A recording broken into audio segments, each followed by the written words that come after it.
All right, B-listers, you know the drill. This is your official spoiler alert for the episode. If you don't want any spoilers, stop the episode now. And if you don't care about spoilers, hold on to your seats because this episode starts now.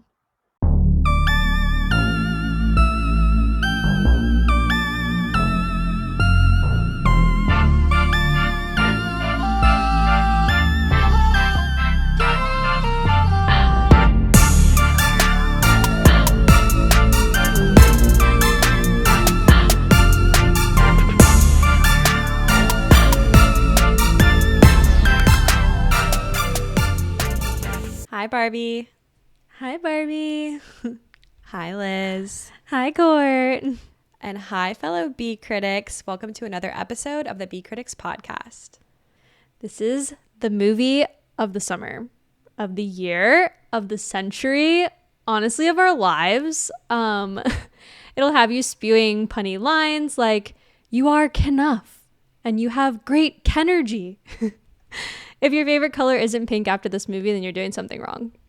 I'm going to start saying all of those lines to my recent Bumble matches. Or maybe I'll just tell them, you're just a Ken. I don't need you. You're just Ken. Okay, before we really get into it, let's tell the people where to find us. All right. So you can follow the podcast on Twitter, Instagram, TikTok, and YouTube at bcriticspodcast. Hit that subscribe button and follow our Instagram for all the best movie content. Yeah, go give us a follow. All right. I think it's time to get into the episode. Let's do it. If you haven't figured it out by now, we're talking about Barbie this week, and we're giving a full episode, full discussion about the movie.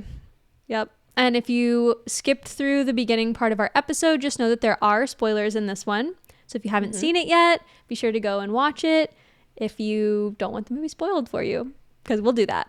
Yeah, and we also did a spoiler-free review. So if you're like, for some reason, listening to this and still on the fence about watching it, go listen to that and then go watch the movie and then come back and listen to this one. Yeah.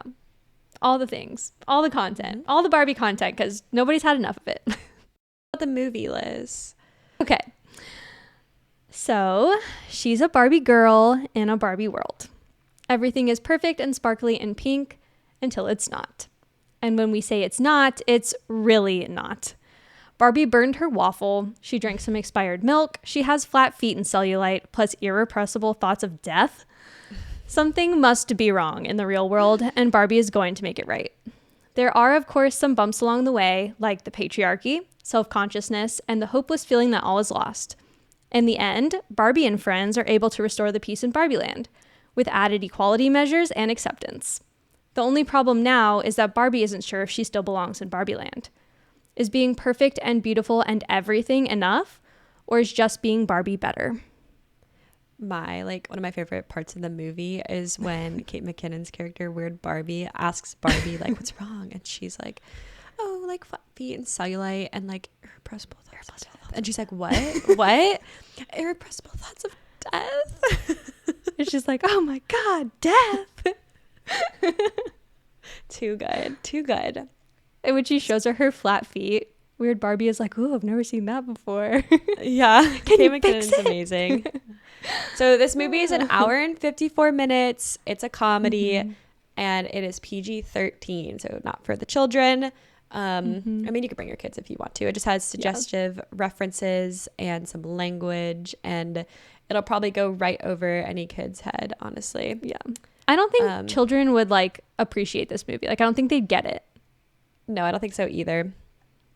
So it came out this year. It came out last week when we're recording this. So Liz and I have already seen it twice since it came out. So we know all the details about it.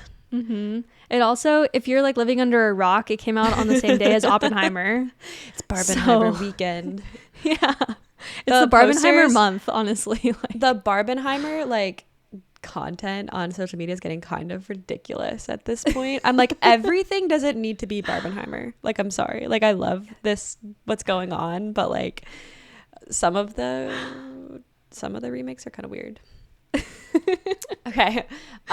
So it was produced by Warner Brothers Pictures, which is really interesting because a lot of different production companies have had the rights to this movie. So it's been like in the hands of producers since 2009 when Universal Studios had the rights, and like I don't think they did anything with it. And then Sony had the rights to it for a while, and they were going to make a version of it. Yeah, when Universal had it, I think it's when Universal had it is when Amy Schumer was cast as Barbie. That's the Sony version. So the Sony when was version, Anne Hathaway involved? She was also considered in the Sony version. So So Diablo Cody is like a pretty famous writer. So she wrote the script for Juno, and she was writing the script. She exited the film in 2018 and was like, I literally can't do this. Like, I have a quote here. I was literally incapable of turning in a Barbie draft. God knows I tried. And so she stated in some interviews, she says like we weren't woke enough in 2014. Like the culture was not there to write the same movie that came out in 2023. But that version is the one that considered Anne Hathaway and then Amy Schumer. And I'm sure a lot of people have seen that. But Amy Schumer exited the Barbie movie because she said the script wasn't feminine and cool enough. So I think we wouldn't have been able to have the Barbie movie that we have today unless it was made in 2023. Yeah, I'm sure Amy Schumer is very proud of the movie that they made. Yeah, she came out. I saw like a quote by her, and she was like, they should have cast me as Olivia's role in Oppenheimer. I was like, okay. That's pretty funny. So made by Warner Brothers, directed by Greta Gerwig. Let's go, Greta. She also wrote it, right? Yeah, she wrote I guess it. Co-authored. Yeah, with her husband or her partner. I actually don't know if they're married. Everywhere I saw that it was her partner. Oh, very cute. Yeah. And then the music for this movie is something else. I think Liz and I have both been just like obsessed with the soundtrack. Listening on repeat. Everywhere I go. To it in full on my ride to work, and I like sometimes when I get into work, I like put my headphones on while I'm walking in, and I was like jamming to like I'm Just Ken, like as I'm like walking into the office, and I was like, this is weird. I'm sure Taylor Swift is pissed because Ryan Gosling is like taking her number one spot. Yeah, well, rightly so. So the music was produced by Mark Ronson and Andrew Wyatt. They're known for, at least Mark Ronson is, I think they're both credited, but for the A Star Is Born soundtrack. Cool. But this one is unique in that it has so many people on it. So I'm just going to name a few. So we've got, I'm going to name all of them. Ava Max, Charlie XCX, Dominique Fike, who I actually really like, 50/50, Gail, Haim, Ice Spice, Kali, Carol G, Khalid. Khalid is just like randomly on this album. Like, it's so crazy. That's my least favorite song in the whole thing, but it's fine. Oh, whatever. The Kid Laroi, Lizzo with her opening number, the Nicki Pink Minaj, song. Pink Panthers, Tame Impala, which I love the Tame Impala song. It's so like random and funny. It's the song like when they're transferring from the real world to Barbie land and they like go on that like weird journey. That's the song, the psychedelic song. Billie Eilish, Sam Smith, and then Dua Lipa and Ryan Gosling also. It's like a killer cast and it's only in the music. Yeah, kind of crazy. I know. And they're all fabulous. Yes, every song is great. I'm obsessed with the I'm Just Ken song. Like obsessed. Especially now that I've like seen the movie twice. Like I paid more attention to Ken in the second watching, and I loved his dancing during that song. Oh my gosh, everything about it was so fabulous. I was watching him and I was like, you are so attractive. Like everything about Ryan Gosling, I was just like, okay, so I have something to tell you. I don't know if I've ever told you this before. I used to be like unhealthily obsessed with Ryan Gosling. When I was in high school, I had him as my like phone screen for like a year. Like my background on my phone was like a picture of Ryan Gosling. Yeah. Yeah, so this is like kind of my dream. I saw too that Margot Robbie was like a little bit obsessed with him. And she found this like bucket list she had made, and one of the items on it was to meet Ryan Gosling. Yeah, all her friends were upset that they didn't kiss in the movie. But I'm glad they didn't kiss. It wouldn't have been right. Dolls don't kiss. No, they don't. So this movie has an amazing cast. We're going to talk a bunch about them. We've got Margot Robbie, obviously, Issa Rae, Ryan Gosling, America Ferrera, Michael Cera, Kate McKinnon, Will Ferrell, among many, many other like extremely talented people. Nobody in this movie is a small part. Like everybody is such a big part of this incredibly diverse cast. Yeah, there's just like, so like you said it already, there's so many people in it and everyone is recognizable. Yes. Like you see them and you're like, I know that person, they were in this, and they're all completely bought in. Like there's not a single person on this cast that didn't believe that they were Barbie or Ken. Yeah, 100%. So I have a couple people that were almost Ken here. Oh, okay. Yeah, and the only reason that they couldn't do it is because they had scheduling conflicts. There was never going to be another Ken. Well, no, they were almost like Kens in the world. Like the extra Kens. Yes, yeah. So Bowen Yang, who would have been perfect as Ken. Like amazing. He's he's a script writer and actor on SNL. Oh, cool. Dan Levy, who from Schitt's Creek. Yeah. Yeah. And then Ben Platts, but they all just had like scheduling conflicts. How could you have a scheduling? I would literally arrange my whole life to be in this movie. I know. How could you have a scheduling conflict? I don't know. Crazy. I mean, it was a 3-month shoot, so like Bowen Yang's main thing is that he's an SNL, and now they have the writer's strike. How could you not make it work? I don't know.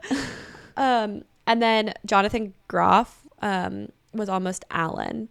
So he's from... I don't know who that is. He's from Glee. He plays Jesse St. James in Glee. If you watched I didn't Glee. watch that show. Oh yeah, me neither. But anyone out there that did, that's who that is. Yeah. That's all the potential casting I have. I'm sure there's more. We already talked about Amy Schumer and Anne Hathaway. Mm-hmm. But this movie is Margot Robbie's movie.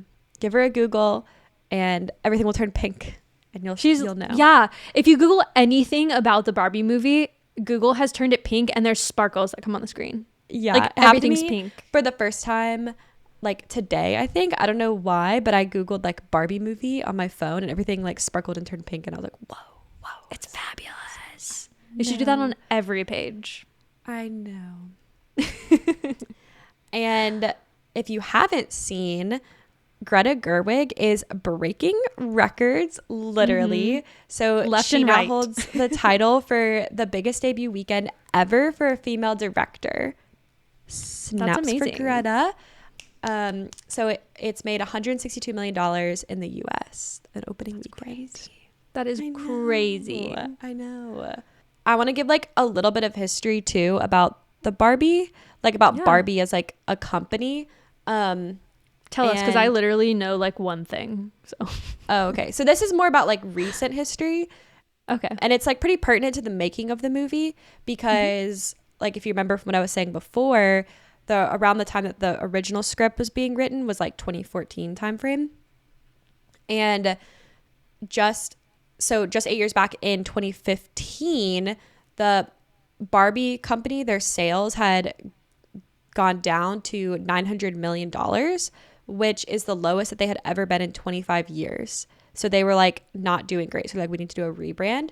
And so in 2016, Mattel debuted like a whole new array of dolls with like a bunch of skin tones and hair types. And they launched 3 new body types, including curvy Barbie.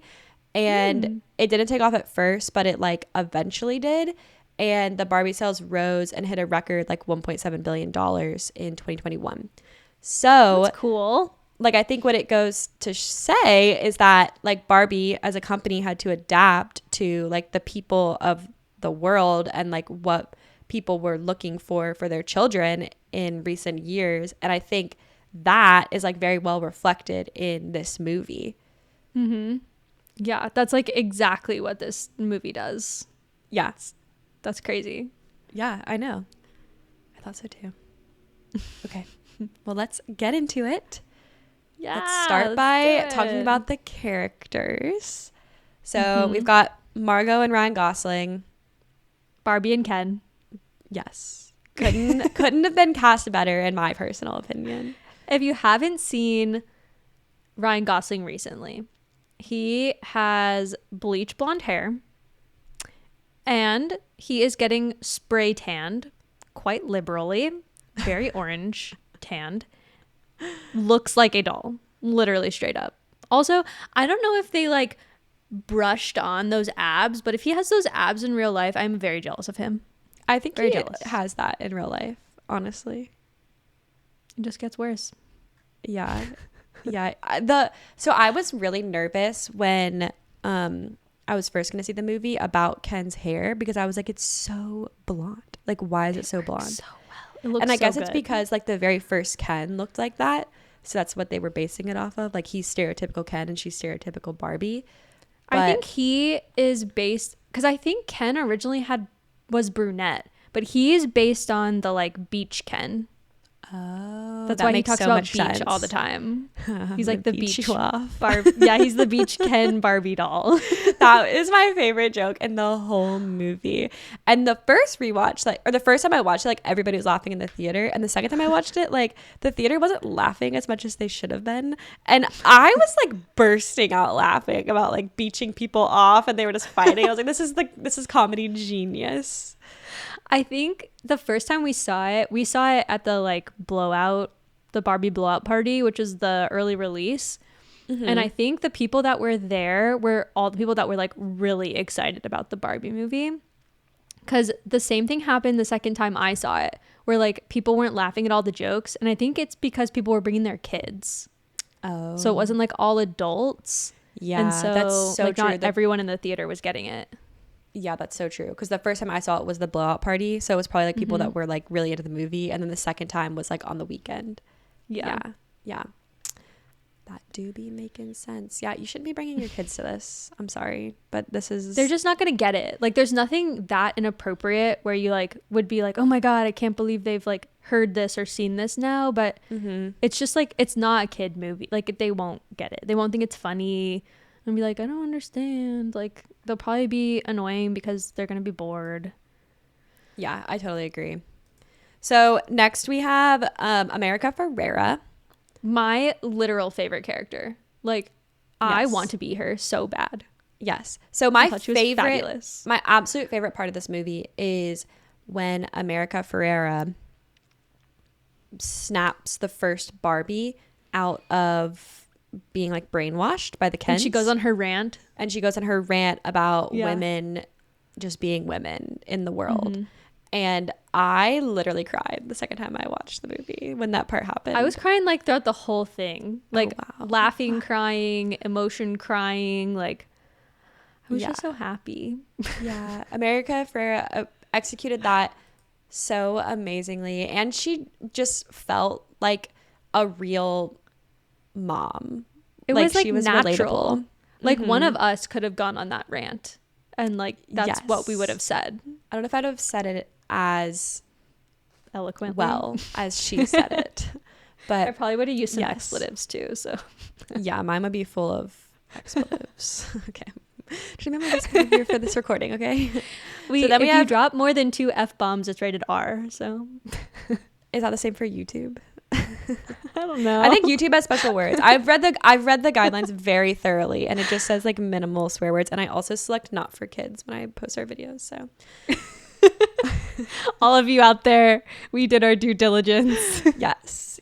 Okay, so we have Kate McKinnon next. Weird Barbie doing the Love splits. Weird Barbie. Love Weird Barbie. So just to confirm, like Weird Barbie is not a real Barbie. She like that was in the world. Like she's just like supposed to represent when some kid like destroys their Barbie. Right? Yes. Okay.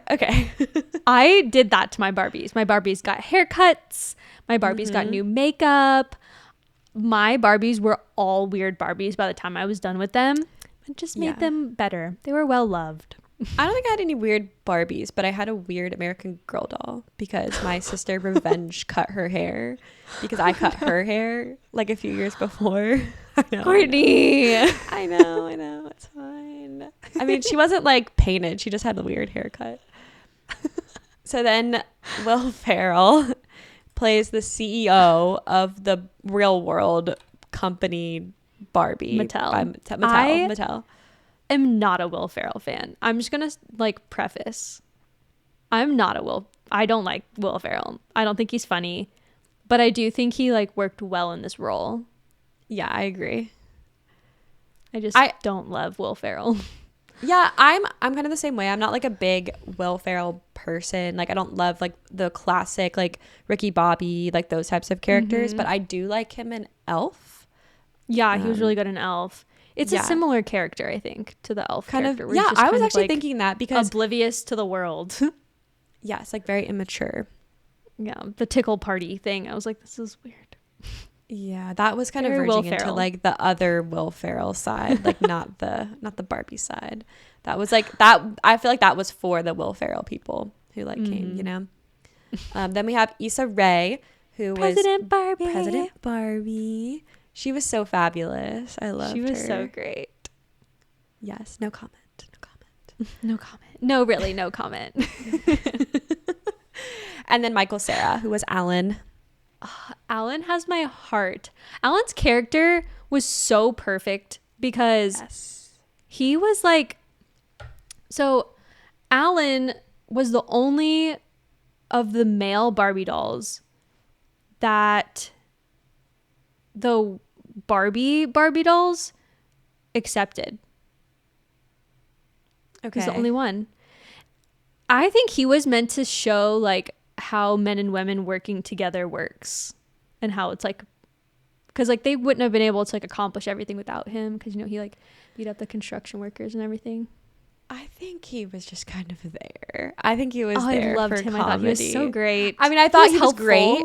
I thought he was great, but like he also didn't need to beat up those men because they just turned around and went back into Barbie world. So hilarious. Literally so funny.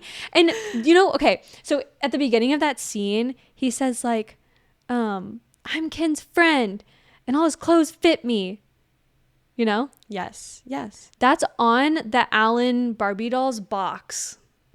Like he's Ken's buddy, all his clothes fit him. That's silly. I mean, Alan was discontinued, right? I don't know. Yeah, probably. I think he was. I think he. I would assume a lot of the Barbies that were featured were discontinued Barbies. Yeah, a lot of them were like Midge. That was weird. The one with the boobs that grew, that was really strange. I couldn't believe that was Growing up Skipper. I had one of those. Yeah, that made me definitely think that men ran Mattel. IRL, for sure. That was weird. Okay, loved Alan. I feel like this was definitely your movie, like 100%. Yes. I feel like you like grew up with Barbies, and this had like so much Legally Blonde energy. Like I just think this resonated with you. It was very girl power, very like, I don't know, like everything about it was just so like light and fun. Even the parts where it was like getting really deep, like they just did it so well where it wasn't like so heavy that you're like, oh my God. It was like, it would happen and then they like moved on from it. I don't know. It was so great. Even if this movie was bad, I would have loved it. But like, I'm just so glad it was good. No, yeah, it was good. It was good. I mean, the whole point of the movie was like all about celebrating women. It was fabulous. It was perfect. Everything that they did for this movie, like Greta Gerwig is a genius. She's a magician. She's perfect. Like, even seeing her pictures of her from being on set, she embodies Barbie. It's so cool. Yeah. I'm like her biggest fan. I'm about to go watch all of her movies. Yeah, I read a lot about her, and people said that she had just like a ton of energy on set. Like she made them feel like they were in Barbie land. Cute. Yeah. I saw too where she made them all have sleepovers. Like Barbies and Kens would do. So like they'd have the sleepovers and then the Kens would have to leave. That's silly. That's silly. That's girls' so cute, night though. Aw, yeah, that was a great scene. No. Okay, so do you want to talk about the sets? Yeah. I'm like struggling for words. Okay, first of all, they are real. They built out these sets that are like life-size Barbie dream houses. I want to live in one of those. That would be the coolest thing ever. We've talked about me wanting to like have a pink house. I think we talked about that in the 13 going on 30 episode. If you haven't listened to that, go listen to it. I would, if everything in my life, like I'm looking around, everything that I have is pink. I have a pink candle. I have a pink water bottle. I have a pink mouse. Like everything in my life is pink. Like I would die if I could live in Barbie land. Like I would be in heaven in Barbie land. I know you would. I know you would. It might freak me out a little bit because all the proportions are off and there's no real food in the fridge. But yeah. But yeah, so they did so skinny. Okay. We're not sending that message. We're talking about a movie that's celebrating women, not sending that message, okay? I didn't think about that part. It's fine. Yeah, it's fine, ladies. We accept all types of Barbies. So but yeah, all the proportions in Barbie world were like toy-like. 20% less. Yeah, so that's why in the car, the windshield is like tiny. It's small because like Barbie's bigger than the car. She's larger than life. Yes.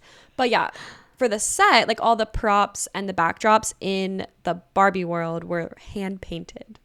Yeah, they were. Oh my gosh, they had so many backdrops too. Like that's. I want to know like how long did it take the set designers to make these, because they were so intricate and like perfect. Like you look at them and you're like, I would have assumed if I didn't have the like behind the scenes, let me see what's going on in Barbie, I would have assumed that it was CGI'd and like animated and fake. I think you could tell it was real, which I think was really nice. Like I think if it was CGI'd, you'd be able to tell that it was CGI'd. Like I think it would not have looked as good. Yeah, I loved too all of the practical effects that they had. So like in the sequence, the travel sequence where they go like car and then boat and then the rocket ship and everything, that's all practical. So that pretty much means that it's like real. They didn't use any like computer generated effects. So they've got like the car and the boat and everything are on these like pulley systems that are making them move. And then they've also got conveyors that are like moving the land and like these things that make the water look like it's moving. Like it was all like designed and engineered and built, and it's like all there. Like they could put it up in a museum and you could go and see it. That would be so cool. Maybe they will. They should. I think they did a really good job with that though, because it looks seamless. And I can't even, like, to your point, like about how long it took them. If you think about that, just that scene alone, like when they go from Barbie Land to the real world and back, and how quickly they go and how like quick of a glimpse it is, and how much time was put into just those sets alone. I mean, that's like a big part of the movie. It's like a very short amount of time in the movie, but it's very memorable, obviously. Like we're talking about it right now. I just loved it. I thought it was great. Which of the little sets in that sequence was your favorite? The camper one. Yeah, that was cute. They always were doing mostly something because I liked her outfit. Yeah, I liked the space one. I thought that one was silly. That one was cute. Hang on, I had something else to say. Oh, the sets. Okay. So when we're in Barbie Land, you don't see any. So when you're in Barbie Land, you're indoors. So there's no natural sunlight. Okay. So all of the like light you're seeing is fabricated. And Greta Gerwig took inspiration from how they filmed the Truman Show. And how they like manipulated the light in the Truman Show so that it's like the artificial light, which I thought was pretty cool and makes sense. And also on the Barbie Land set, there's no solid black or solid white anywhere. That's it's so all colors. Interesting. Good. Because women made it and are superior. Black and white's not a thing. Oh, also, oh my gosh, how did I almost forget this one? So this one's like merging into the real world, but it like combines the two kind of. So when you're in the Mattel boardroom, there's like the panoramic view. Yeah. That's a backdrop, and it was hand painted. What? That's so cool. I like hardly even paid attention to that. I'm gonna have to pay attention to it on my third rewatch. It's 250 feet long, And it then has to be huge. it also has a Warner Brothers logo in it. Oh, that's so cool. Yeah. Okay, so we can transition to the real world a little bit. Yeah. So I thought the real world was cool, and I especially liked like when they would transition to the real world, how you could still see the props, like they were coming out, and you could see like the set backdrops. That was and then all of a sudden cool. it was gone, and everyone was Yeah. like, "Oh, where did these people come from?" Yeah. Like, is that just on Venice Beach? Like, no one bothers to like go to the clouds. Also, Or maybe how did the Mattel executives figure out how to get to Barbie Land? it was just on Venice Beach. I don't know. You have to have the magic of Barbie world, like in your head or something. If you can dream it, you can do it. So Mattel itself was like a really interesting set, I think, because like the office space was weird. It was very weird. Yeah. They were all dressed exactly the same. Yeah. And then the higher floor, when Barbie was like running through and there was just like a bunch of doors, and then she found Ruth's door, like that was all weird also. What were they trying to do with that? Just say it was like a stereotypical like large corporation and just like make it, I guess it's like kind of the antithesis or the opposite of Barbie world. Like everything is black and white. Trying to be as bland as possible. Yeah. Which is strange because like those are the people that made Barbie and Barbie Land. So like you'd think that they'd be colorful and fruity and fun, and they weren't. No, they were lame. But there were like moments of Will Ferrell where he was like, had the right idea, because he knew like if things changed, like if the Kens took over, like that was bad. So at least he knows that.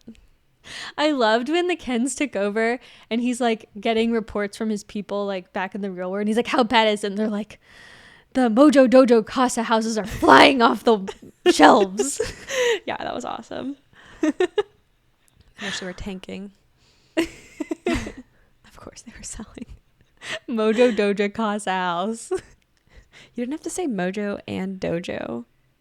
You could have And just said Casa. And Casa. He's like, "But it sounds so much better. Try it." So we also had fabulous costumes in this movie. Oh my God. The Barbie clothes. Yeah. And they're all based on like real Barbies that were either real or discontinued in their clothes. And like when I went with my friends, they kept saying like, "Oh, like I had that Barbie," or like I had that set for like my Barbies, or like the dream houses, like they had the dream houses for their Barbies. Yeah.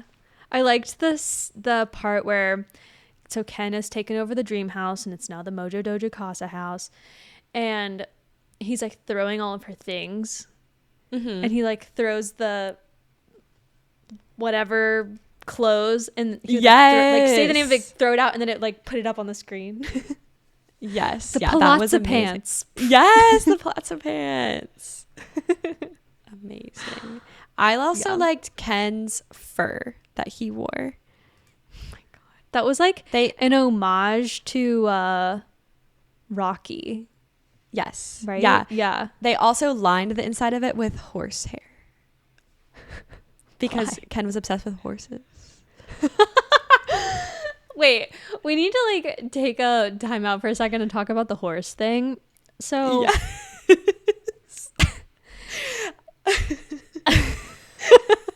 I loved that part of the movie. I don't know why, but I just thought like, then he was like, "Oh, like I've discovered that horses are just an extension of men." What are you talking about? So I was like trying to figure out what that was. I was like, what's the deal with the horses?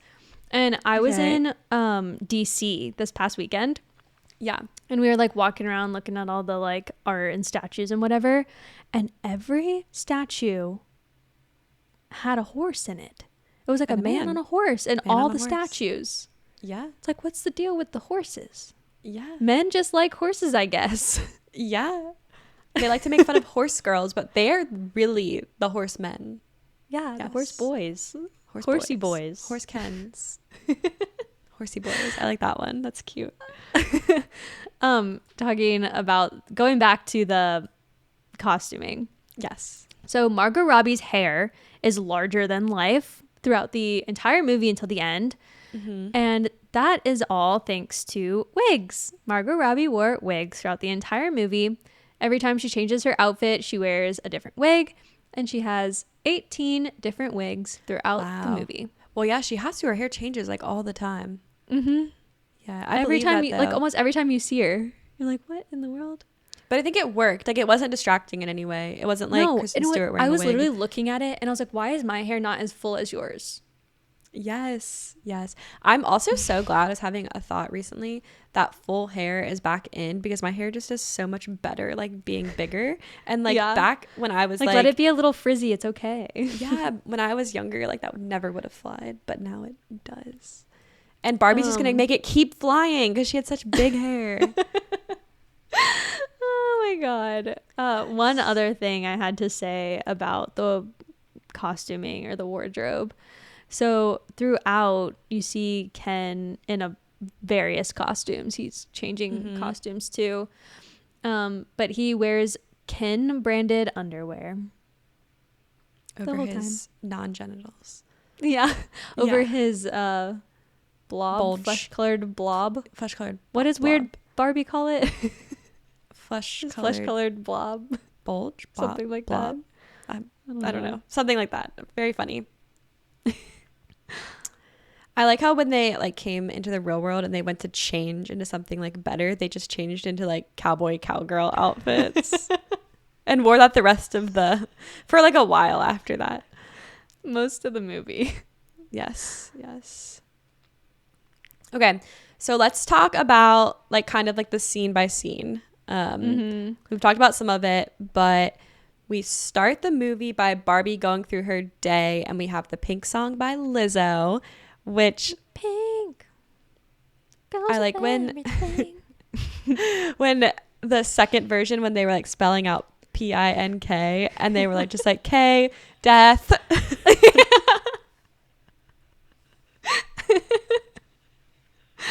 Yes. Oh my God. Yeah, I thought that whole opening sequence was genius. And so they like go through it the first time and they sing the whole song and everybody's happy and la and stereotypical Barbie goes about her day. And then the second time they go through it and it's like she wakes up and she's got bad head. She has bad breath. Like everything that can go wrong goes wrong. It's crazy. Yeah, super cute. And that's the scene too, like you really get immersed into Barbie land for the first time and you just get to see like how beautiful everything is and how they're all like waving at each other. And then you follow them into the beach scene, which is where we meet Ken. And they say my favorite beaching off sequence of jokes. You're gonna beach both of us off? You can't even beach yourself off. That is so good. So good. And Ken's it was like, my job is just beach. It's just beach. Just beach. Common misconception is lifeguard, but it's just beach. Just beach. And then he breaks his arm. It like, doesn't actually hurt himself at all. And she's like, oh, like in the moment that it took me to say that, like your arm was healed. And he's like, thank you. Oh my God. So he like runs up the wave. He falls back. And then he like, the Barbies like rush over and they like help him up. And he's like, you guys are so strong. Yes. Oh my gosh. This movie is like worse than Legally Blonde. Like there's so many quotable and like memorable parts. Yes. Okay. So we have like way too much to talk about in this part. So we go from the beach scene where we meet all the Kens, meet all the other Barbies, and we go to Barbie's blowout party. Yes. I loved that. I love that this movie like has just established that it's kind of a musical too. It has singing it's very and dancing campy. and like everything about it is over the top. Yeah, like so much like choreographed dance. And I liked that Margot Robbie was just like, oh yeah, like my party and we're having like all my friends and like just a little bit of like choreographed dance. Yeah. Well, Ken asks her, he's like, can I come over later? And she's like, yeah, I don't have anything going on. Just a big blowout party with all my friends and a synchronized something or whatever. I don't know. Yeah, it was funny. Yeah. love the dancing. I like when Ken joins in on the dancing to try to get close to Barbie. Mm-hmm. But he can't do a flip. No, he can't. No. Every single one of like Ken and Barbie's interactions are so golden. Like after the party, cute. When he tries to kiss her and he's like, yeah. Oh my God. So dramatic. So dramatic. And then he's like, oh, like, I thought I'd stay over. And she's like, oh, but I don't want you here. Yeah. Every night's a girls' night. Yeah. It's girls' night. She runs into her house and just starts screaming.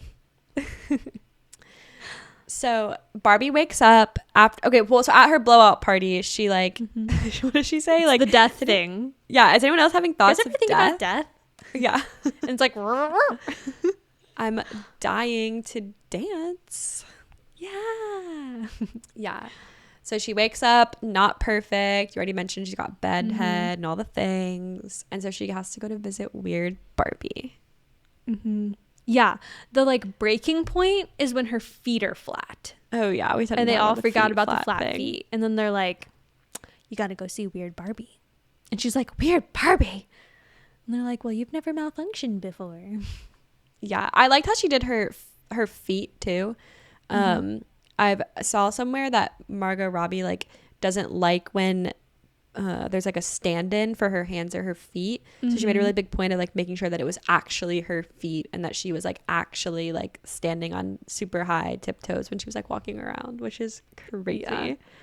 I saw where she did an interview and I can't remember who it was with, but she did this interview and they asked her like, do you feel weird that your feet are so like prominent in this movie and that people are commenting on how nice your feet are? And she's like, no, I'm flattered. Yeah, I would be I'm super glad flattered. People like my feet. She does have nice feet. I could never be Barbie for that. You can't be Barbie reason. And have bad feet. No. Okay, so we love weird Barbie. We already talked about Kate McKinnon, but like such a good performance. She's so fucking weird. She's so weird. They are like constantly like saying mean things about her and to her, and she just like rolls with it. Yeah, she doesn't even care. She's like, if you don't get this fixed, you're gonna look like me. And then she like moves the thing and Barbie's like, ah! And she's like, it's okay, I set myself up for that one. Yeah. It's like, y'all are so mean because Kate McKinnon's beautiful. Like, she's not ugly. I don't know how she does the splits. Like, obviously that's not like actually her doing the splits, but like, yeah, I do know.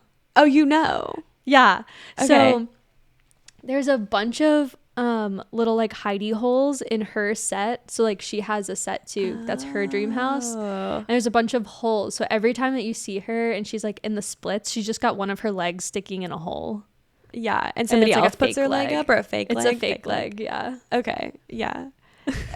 Very seamless. Well shot. I liked it. Yeah.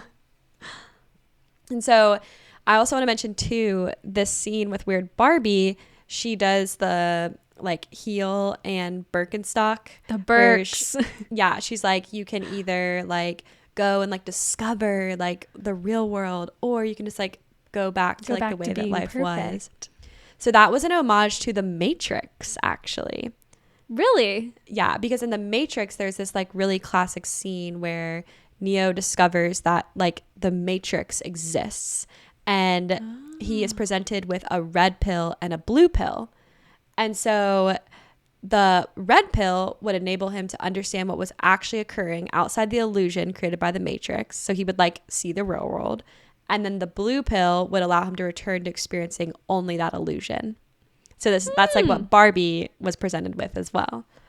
And she was like, I'll just go back to being perfect. Yeah. Kate McKinnon was Barbie's like, no, you pick this one. You have to pick this other one. That's what you're supposed to pick. The movie needs to continue. Yeah. Also, this is kind of like jumping ahead, but at the end, Barbie wears a pair of pink Birkenstocks. And I don't have those pink Birkenstocks, but I do have a pair of pink Birkenstocks, but mine are sparkly, so they're better. Oh, okay. You know what we also didn't talk about is the very opening sequence. Oh, the kids. Yeah. The little girls playing with the dolls. We missed How it. did so, we... I don't know, but I saw in my notes like a little tidbit about the opening scene. I was like, we need to talk about that. So okay, so the scene, so it opens like with a little. It's a replication of the opening scene of 2001: A Space Odyssey. And if you haven't seen that, so if you haven't seen that movie, it's old. It's from the 60s. But that's cool. But there's like this scene where there's like a desert and all these like Neanderthals out there and they're like running around. I like watched it on YouTube before this. Make some fire. And then they throw like one of the Neanderthals throws a bone into the air. And it's the same as in the Barbie scene where they throw the baby and it like spins and it turns into the Barbie logo. Wow. Yeah. I feel so uncultured. I haven't seen any of these movies we're talking about. How did you feel about the opening scene? I like didn't okay. I loved the like narration part. I thought that was great. Yes. I like didn't get it at first. I was like, why are they destroying their baby dolls? And like Barbie comes in and she's literally like 50 feet tall. Yeah. Well, it's the same thing as the in 2001: A Space Odyssey. There's like so it's like a being exactly that comes the down. Same. Yeah. Interesting. Yeah. Okay. Yeah. So it would have made more sense if I had seen 2001: A Space Odyssey. Okay. Yeah. They should have put that in the notes. Like, make sure you watch this movie and this movie and this movie. Yeah. I was a little thrown off when that scene came as well. But upon rewatching the movie, I thought it was well done. I liked it. Yeah. The second watch, I was like ready for it. I knew what to expect. Yeah. I think like the first watch, I was just so thrown by like the narration and like when they broke the wall and like mentioned like the casting of Margot Robbie and like all of that was like the narration wasn't like consistent. It was like randomly throughout. Yeah, it definitely was. Okay, that's all I have to say about the opening scene. So now we can go to Barbie going to the real world. So she goes to the real world and her and Ken like rollerblade into Venice Beach in their fabulous outfits. They're so stinking cute. I know. I want that outfit. I know it's gonna be like $800 now that the movie's out, but like I thought the cute little pink hot pants with the little like her like colorful thing, like it was just all so very cute and very 80s. I know it's based on a specific Barbie doll, but like, oh my gosh, I was like, y'all are precious. How many literally Barbie adorable. and Kens with that outfit specifically are we gonna get for Halloween this year? Probably too many. Yeah, probably a lot. I think you should come to my Halloween party dressed like that. Yeah, I'll get Hayden to spray paint his hair or something. Yes. Oh my god. Get him to bleach it because it'll grow like so. Oh wait, his hair is way too long for that. Never mind. Yeah, it's too long. Yeah. Okay. Yeah. So I do have something to say about that. So the rollerblading scene, that's like the first time that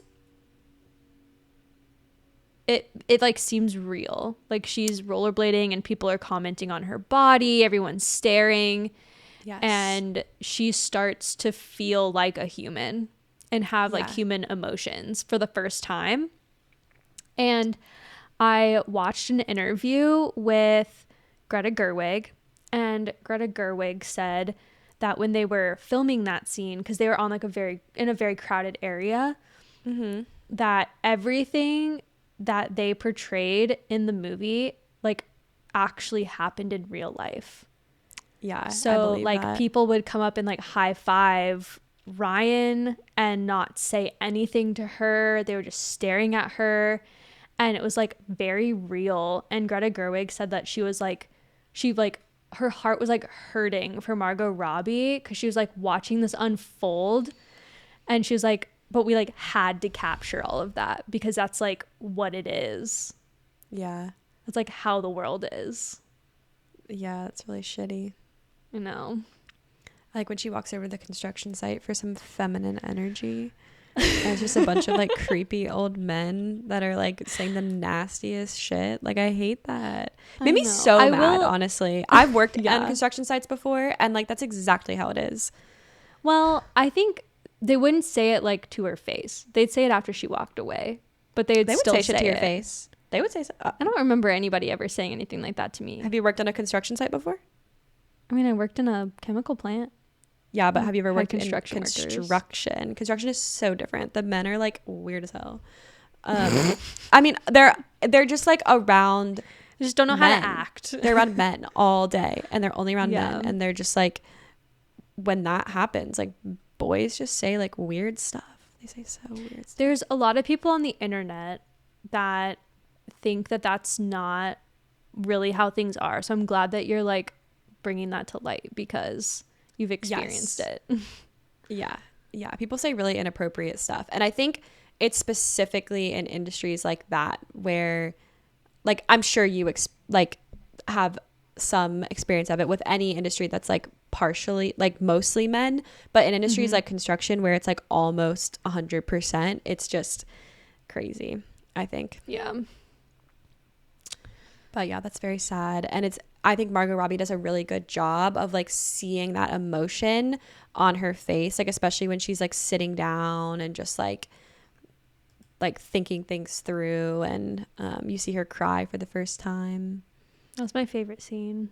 Yeah, when she sees her humans' memories. Mm-hmm. I know. And then That was really the first crying moment. Oh, we have the really special moment too where there's the old lady that's sitting on the bench and she tells her like, "You're so beautiful," and she's just like, I know it. I know it. Yeah, that was so sweet. Yeah, there's not enough people that like truly believe that about themselves, so I'm glad that they showed that because I think that's important. Yeah, especially in like old age.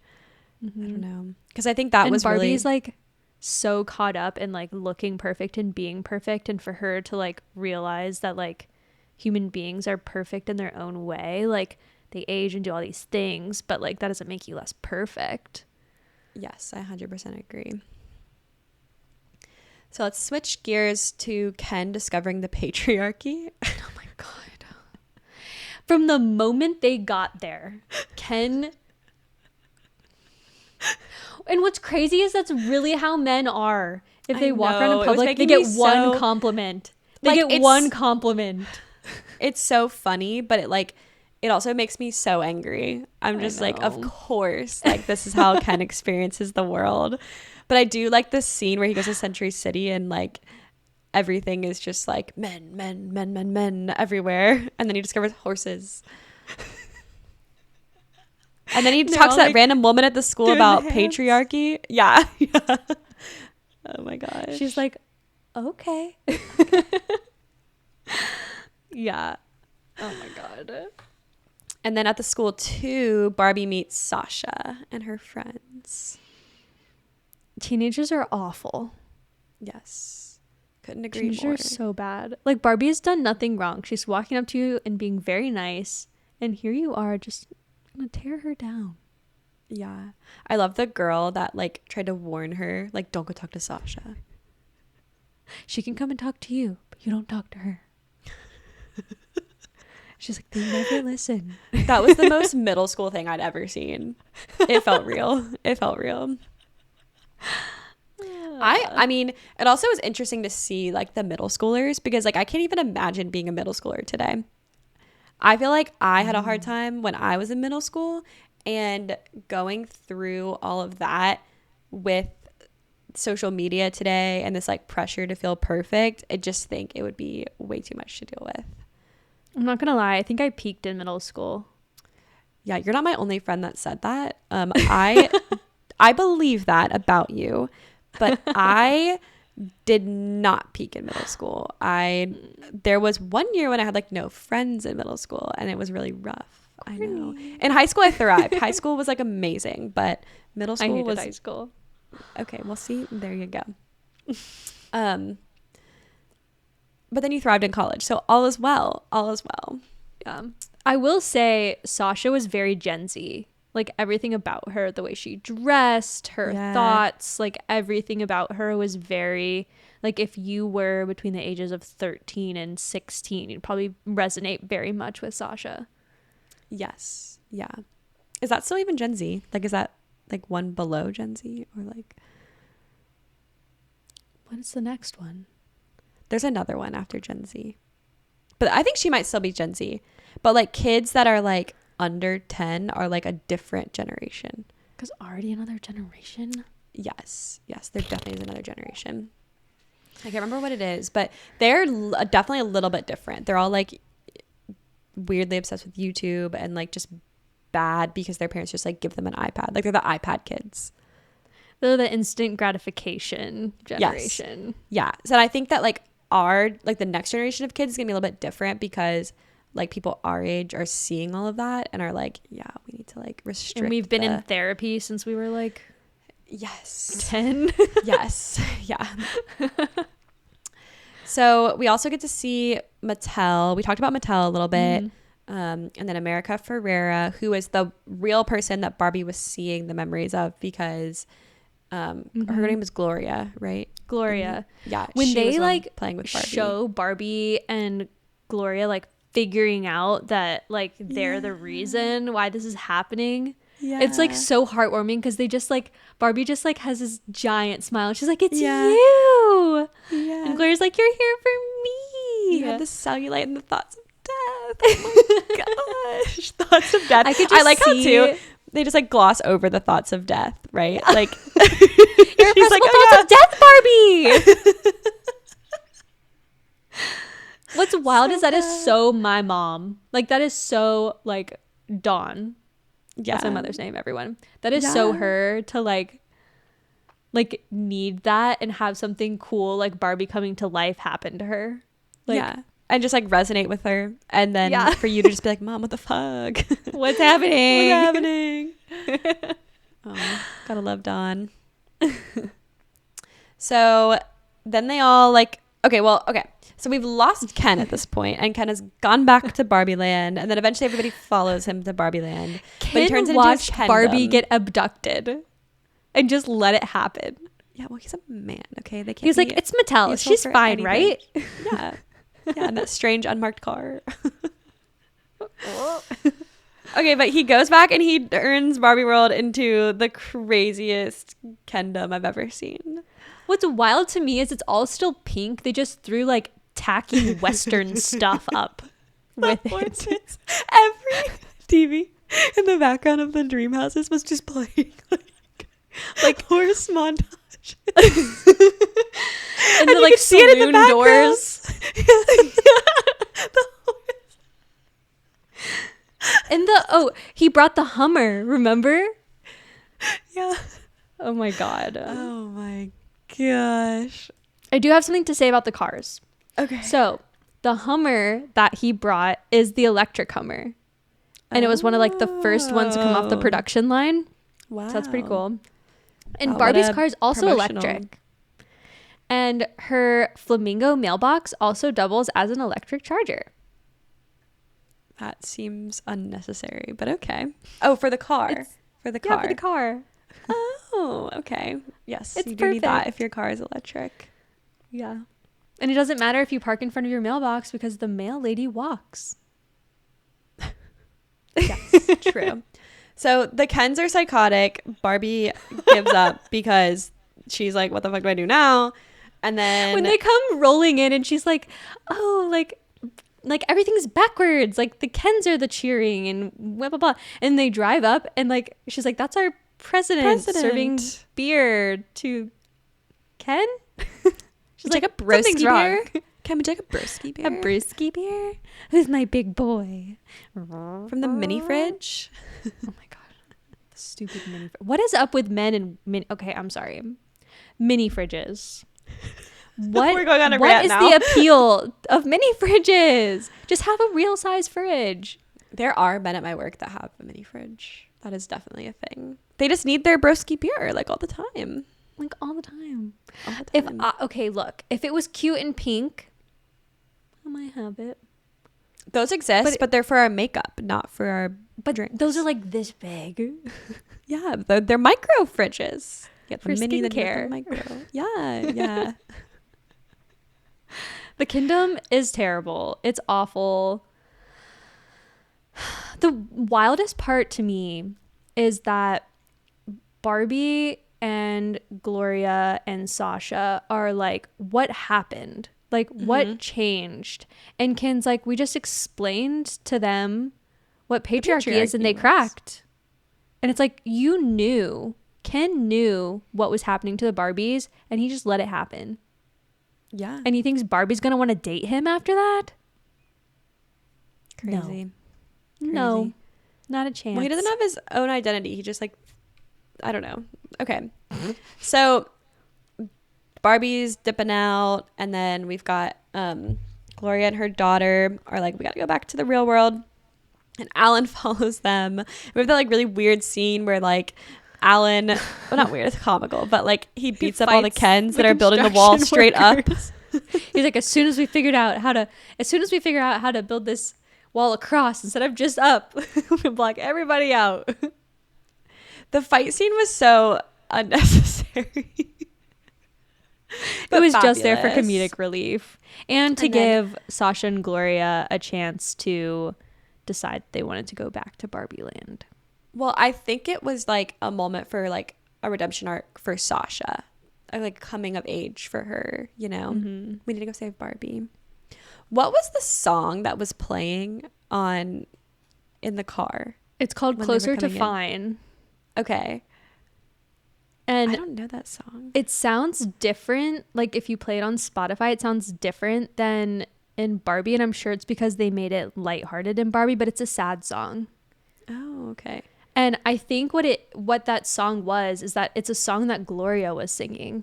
And so Barbie knew it because Gloria was singing it. That's why they all knew the song. Gotcha. It's a real song, though. It's called Closer to Fine. What was the Ken song that it switched to? Push. That was too good. That's so perfect. Okay, so now we get to reprogram all the Barbies. And that scene was so gold. We didn't talk about Barbie having a meltdown. I mean, yeah, she had a meltdown. She was I guess we talked about the clothes and everything. Yeah, she had the meltdown. We talked a little bit about America. We talked earlier about America Ferrera's character, Gloria, like basically being like, we have power against the patriarchy, and like basically like what it is like to be a woman in the patriarchy, and that gave that like deprogrammed the Barbies, or de-brainwashed them, I guess. But I loved that scene. I loved them plucking the Barbies away and all the things that they would say to them. The whole thing where they're like devising the plan and like they're showing you while they're telling you. It was just done so well. Yeah. You're just like, I am so in this. It was almost like a spy movie. Yeah. Where they're like explaining like how they're gonna like break into the cellar or whatever. Yeah. It was done very much like that. It was very fun and very cute, but like nobody was harming anyone. They were just kind of flirting around. The one that resonated with me was when she was like, you have to be like powerful, but mask it with a giggle. I do that all every the time. Bit of power you have has to be masked with a giggle. That's how she brings so President angry. Barbie back. Yeah, yeah. Because President Barbie has all the power. I love you. Yes. So loved that. And then that's when Barbie and Ken have to have their conversation. Wait, in between that though, yeah, that's when I'm Just Ken happens. And they oh my god, we did. We just totally we cannot forget about that whole section. Okay, so yeah. Okay, so while that's happening, Courtney's favorite song. You're just gonna scoot right over it. Okay, so the Barbies like go restore Barbie Land, but then the Kens. Okay, yeah, the whole part where they turn all the boys against themselves because they like do the switcheroo with it. That's so creative. Greta Gerwig is a genius. Such a genius. We forgot about the whole singing thing. The whole like campfire singing. Yeah, they distract the boys. They sing. They let them sing at them. Like literally, let me sing at you. 4 hours later.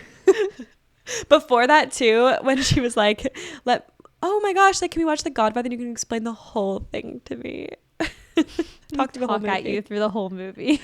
Yeah, so they turn the Kens against each other at the campfire. They're all the Kens are playing guitar and singing to Barbie. Each of the Kens has their Barbie that they're playing guitar and singing to, except for the one that's a drummer, randomly. And all the Barbies like act uninterested in their Kens. And then like stand up and go to a different Ken, which makes all the other Kens jealous of each other. Genius writing. I loved it. It was very middle school. Like that's something you would have done in middle school, to be like, oh, I want him to like me. Let me. People do it now. They play games. Have you ever listened to an episode of Call Her Daddy? They're like, leave him on red. She doesn't like, talk about that anymore. Okay, Call but like different now. OG. That is just like, yeah. Like, but that's like, people do that still. I mean, yes, it is middle school.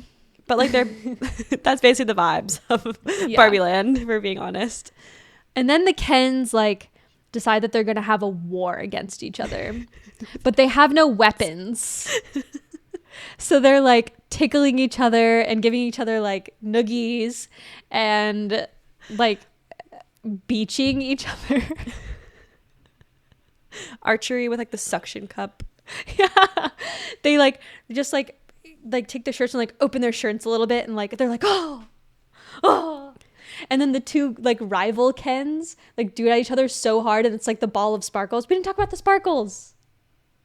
Yeah, I love the little, we should talk about the effects, but like when like there'd be random moments when there would just be like sparkles or like a random like like cartoonish effect that would come up.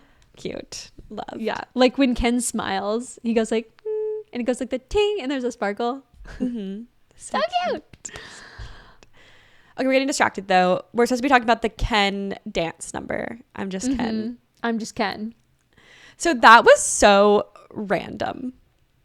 I thought it was perfectly placed. It was beautiful. It was beautifully placed. It was amazing. But it was just like, I remember the first time I was watching it, I was like, I can't believe this is happening right now. I can't believe this is happening. This is so crazy. And they all looked so good, and they're like short sleeve black button downs and the black pants that are like the cropped pants. I love a cropped pant on a man. And they're the loafers. I know. I was like, everything about this. These are the most attractive men on the planet right now. I know. I was listening to this song on my drive to work today, as I've already mentioned. And I was just like imagining this scene, and I was like, I want to go watch this movie again. I just want to go watch it again so I can see this scene. No, I saw it with our friend Holly, which Holly's been on one time. She was on for our first La La episode Land. ever, La La Land. Yeah, very first episode. Yeah. And I went and saw Barbie with the Ryan second Gosling. time with her. Oh my god! Yes! Wow! Callback. Another movie where he's singing and dancing. Yeah, but it wasn't as good in that movie. one. Spoiler alert. Okay. But she likes it in this movie. Yeah, I thought it was great in this movie. But Holly was like, I can't wait to own this movie so I can just watch it all the time. Because that's like what we're going to do with it. As soon as it comes out, we're all going to go buy it and we're just going to watch it every day. Yes, every day. It on DVD. Alternate between Legally Blonde and Barbie. I mean, this is like literally the new Legally Blonde 20 plus years later. Very true. Okay, so we've covered all of that, and the Kens realized like, oh shit, I forgot about the election that was going on. And Barbie and Ken have to have a convo at this point where I like, honestly, this whole scene is so crazy where like Ken is like kind of having like a tantrum sort of, and he's like losing his mind a little bit. He like starts crying and she's like, it's okay to cry, and he's like, I'm a liberated man, I know it's okay to cry. I thought this scene was really sweet. Yeah. And it was nice that it came full circle and Barbie told Ken like, you need to become your own person, like figure out who Ken is. It was nice that they showed Barbie apologizing to Ken as well. She's like, I owe you an apology because I took our friendship for granted, and every night doesn't have to be girls' night. Yeah, I didn't give you the respect that you deserved, and that wasn't fair to you. Because she was like, I don't want that for me, so why would I do that to you? I thought the way that nice. this arc of the characters was written was very powerful. I think it would have been not the same movie had they not like made up in the end. But I'm also glad that they didn't get together at the end, that Barbie didn't want to date Ken. I thought that was very powerful as well.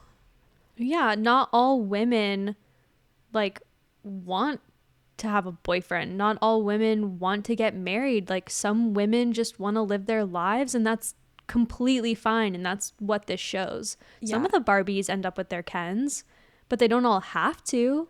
And it's completely up to you. What do you want?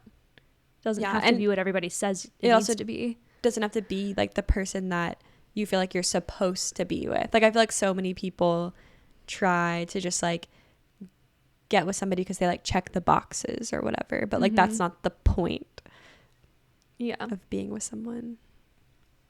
So that was sweet.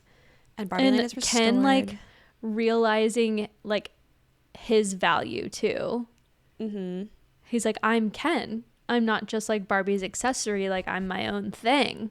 Like that was cool too. The sweatshirt, the I'm Knuff. I am Knuff. His whole character is just so much. So then we get Barbie Land restored, and the real world people come in, and we get this really sweet conversation with Ruth and Barbie. And it's that was when the waterworks were happening. I was crying through that whole thing. And in that scene, there is a montage of like female memories.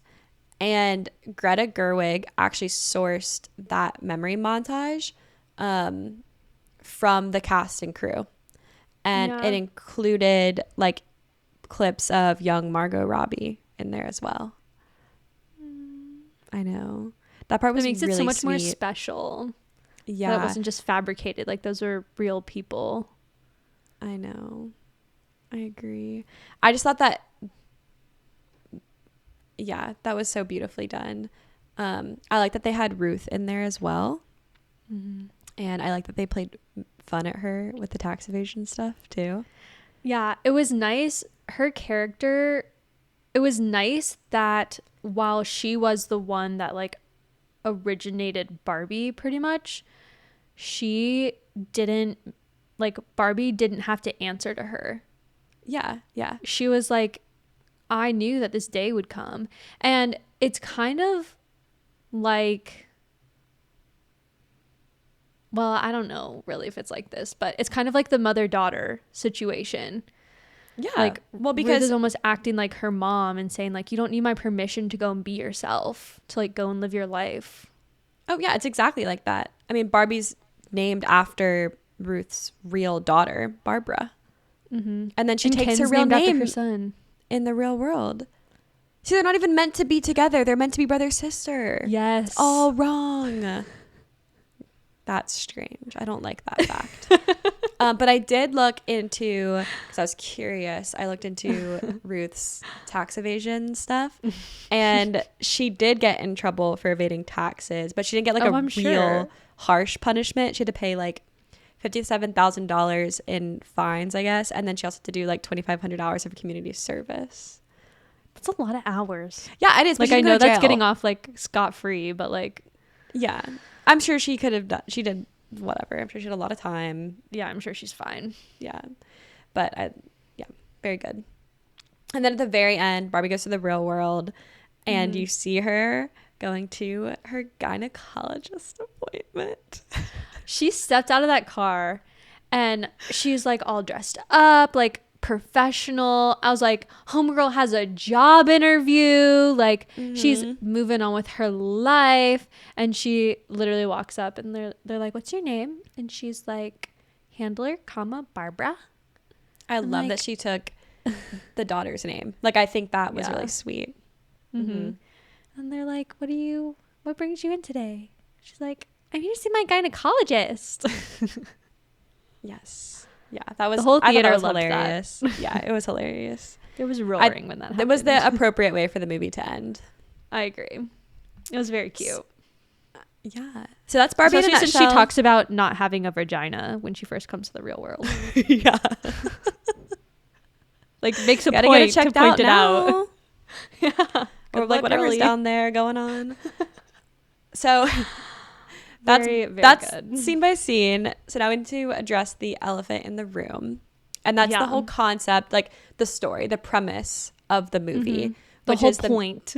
the patriarchy versus the matriarchy. And so this idea that when Barbie goes from the Barbie land, which is like women dominate all, and then goes into the real world is literally the opposite. And men rule everything, and women are like not treated the same way in society.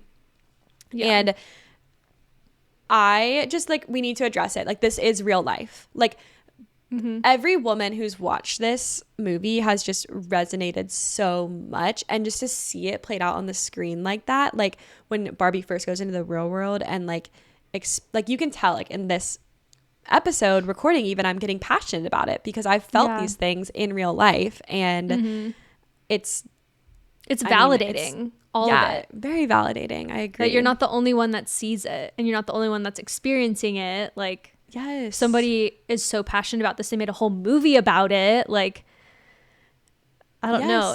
It makes it better. Even though we haven't progressed like as far as we need to, like it just takes such a weight off knowing that like all these other women feel the same way. Yeah, I agree. Oh, wow. That's literally the premise of the movie.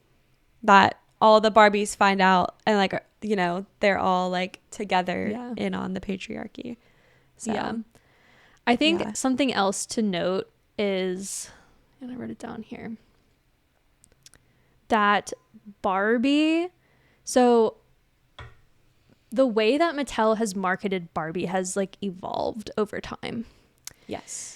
And I don't know exactly when they started doing this, but at some point in time, they started marketing Barbie as Barbie can do anything, so women can do anything. Girls can be anything because Barbie is everything.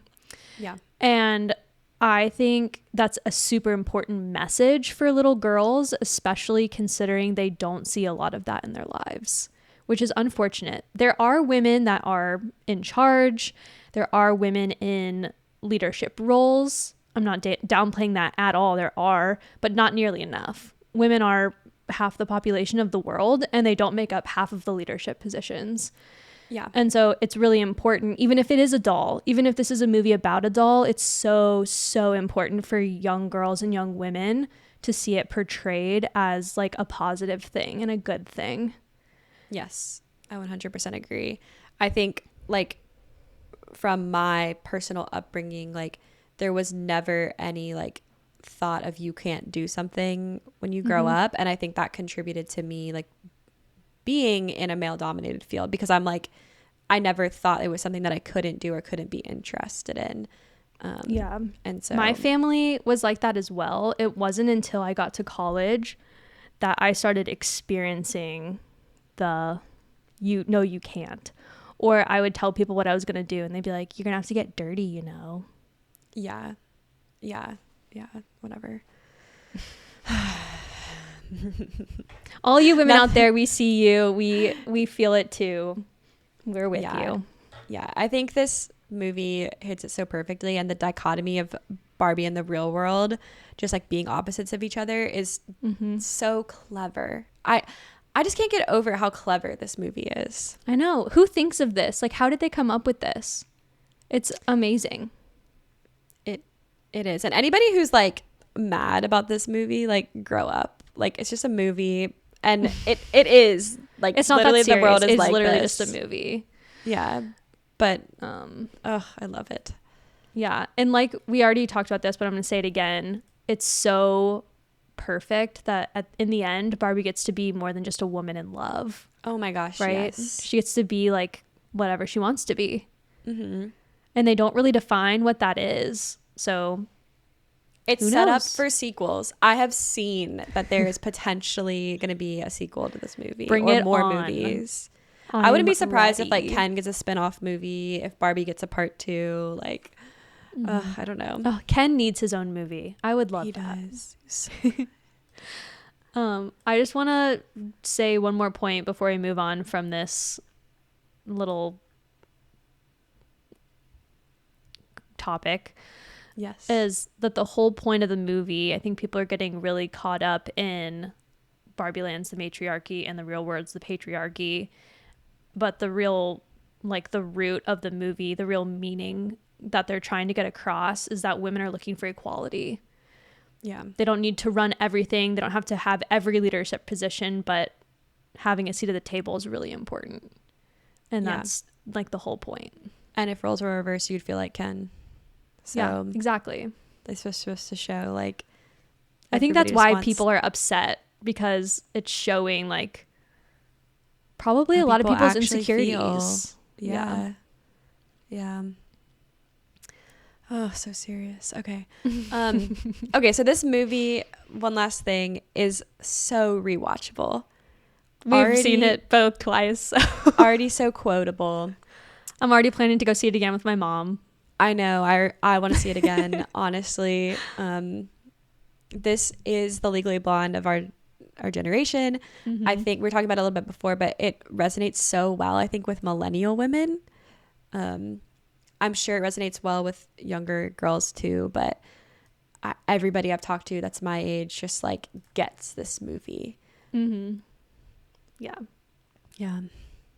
Fabulous. Bravo. Okay. Are you ready to rate the movie? Do you have anything else to say? No, I'm ready to rate it. Okay, let's do it. I was born ready to rate this movie. Okay, well, as a reminder, we rate all of our movies through Letterboxd, so go follow me and Liz on Letterboxd, and Letterboxd uses a 0 to 5 star rating system with half-star increments. Yep. So if you listen to our spoiler-free episode, you already know what I gave this movie. It did not change after seeing it for a second time, but I gave it a 5 out of 5. If I could give it a 5+ out of 5, that's what it gets. It was everything. Like this movie was everything that I love about movies. Yeah. You added it to your like Letterboxd top 4, right? Yes. It's in my top 4. I now have 2 pink movies in my top 4. Yeah. Perfect. I'm looking for a 3rd and a 4th pink movie. So if anyone wants to make any more pink movies, let me know. I'm sure there's more out there that we can find, honestly. Much appreciated. Yes. So I also really enjoyed this movie, and after watching it for the second time, like during the second watch, I didn't look at my phone like for a second. Like I was so absorbed into it. Mm-hmm. And I think I like really got the point of it the second time that I watched it. Like it just resonated with me a lot, and I got really emotional. And so I upped my rating to a 4 out of 5. Yay! Yeah, I thought this was a fabulous movie. And I would love to go see it again. So yeah, very clever writing. I enjoyed it. Yay! That makes me so happy. I know. All right, so let's talk about like what the people are saying, the critics and the people. So we use Letterboxd. So I'm going to start with the Letterboxd average. It's getting a 4.2 out of 5, which is pretty good. A very good rating. On Rotten Tomatoes, the tomato meter, which is the critic score, it's got a 90%, which doing pretty good. The audience score on Rotten Tomatoes is an 87, and I know it's because there's some Rotten Tomatoes out there that are rating it really low, so that's why. On IMDb, it has a 7.5 out of 10, and then 82% of Google users liked the movie. So I think overall it's doing really well. People are enjoying the movie, they're getting it, and I personally think that the longer this movie is out, the higher the ratings are going to get. Yeah, I mean, it doesn't matter really. Like it was the biggest weekend for this movie ever. It did so well at the box office. It did better than Oppenheimer. It did better than Mission Impossible did its opening weekend. Like it is the movie of the summer. The movie of the year. Movie of the year. Well, we'll see. We still have half a year. What else is coming out? There's a lot of movies coming out. Yeah. We'll talk about them. Get ready. Yeah. Okay. I think it's time to sign off now. Okay. Yeah. So thanks for listening to us. Thanks for tuning into this episode. Be sure to leave us a rating or review so you can influence how the show keeps going. Yeah, that's how you pay us back, by leaving us a rating and a review. 5-star review, por favor. Ooh, 5 stars and we don't want it. Well, we just would love your love. So like us and give us 5 stars. You can find more information on our website, bcritics.com, or you can find all the links to all of our things in the Linktree and our episode show notes. Yes, and next week we're going to be talking about Clue. So we're starting our murder mystery season, Clue's an absolute classic. If you haven't seen it, be sure to go and watch it so you can play along with us. Yeah, this is a really fun episode. If you've never seen this movie, definitely go watch it and then come watch with us. Be sure to subscribe and follow us so you don't miss it. And you can find us on YouTube, Spotify, Apple Podcasts, and Google Podcasts. All right. I think that's it, Courtney. We'll see y'all in the next one. Bye, guys.